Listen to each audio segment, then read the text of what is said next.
Imagine gasping for breath at the finish line of a brutal marathon, legs burning, heart pounding, only to realize the race you just ran wasn't for a medal.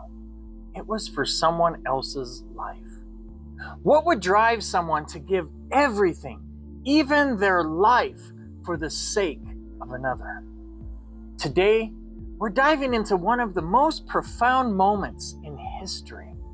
A moment where Jesus didn't whisper words of defeat, but shouted a declaration of victory. It is finished. And here's the truth. It was finished for you. The crucifixion isn't just an event in history. It's the moment where love, justice, and mercy collided.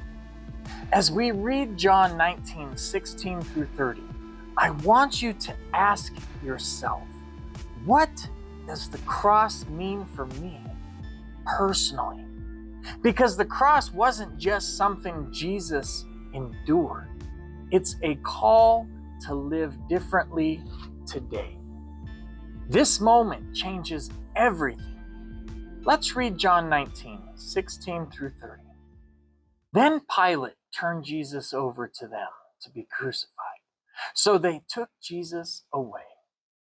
Carrying the cross by himself, he went to the place called Place of the Skull. There they nailed him to the cross. 2 others were crucified with him, one on either side, with Jesus between them. And Pilate posted a sign on the cross that read, Jesus of Nazareth, the King of the Jews.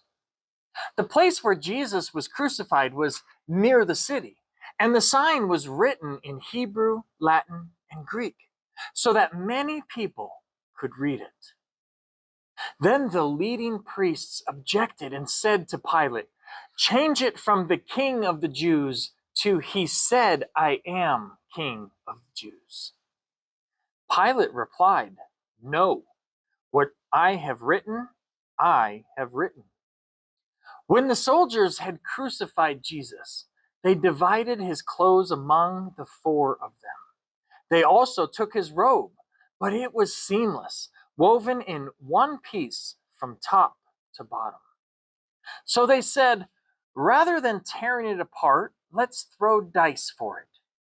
This fulfilled the scripture that says, they divided my garments among themselves and threw dice for my clothing. So that is what they did. Standing near the cross were Jesus' mother and his mother's sister Mary, the wife of Clopas, and Mary Magdalene. When Jesus saw his mother standing there beside the disciple he loved, he said to her, dear woman, here is your son. And he said to this disciple, here is your mother. And from then on, this disciple took her into his home. Jesus knew that his mission was now finished. And to fulfill scripture, he said, I am thirsty. A jar of sour wine was sitting there. So they soaked a sponge in it, put it on a hyssop branch, and held it up to his lips.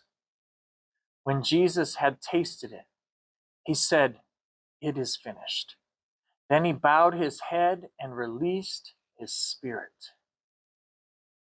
We live in a world addicted to striving for success, approval, significance. But no matter how much we chase, it's never enough. Sound familiar?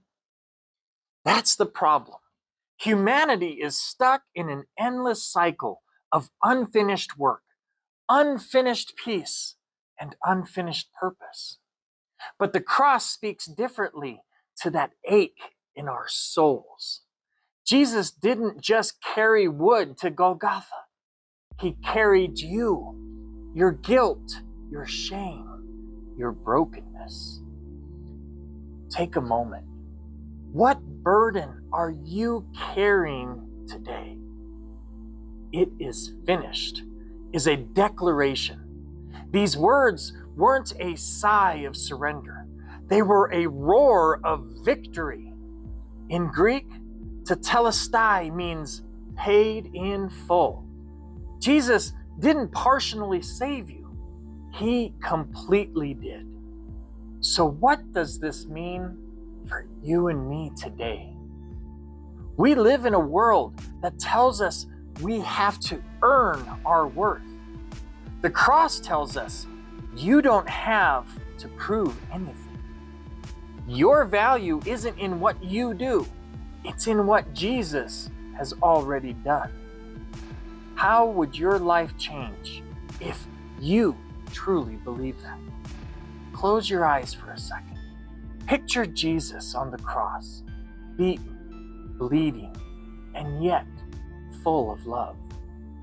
When he said, "It is finished," he didn't just close a chapter. He opened a door. The cross wasn't the end.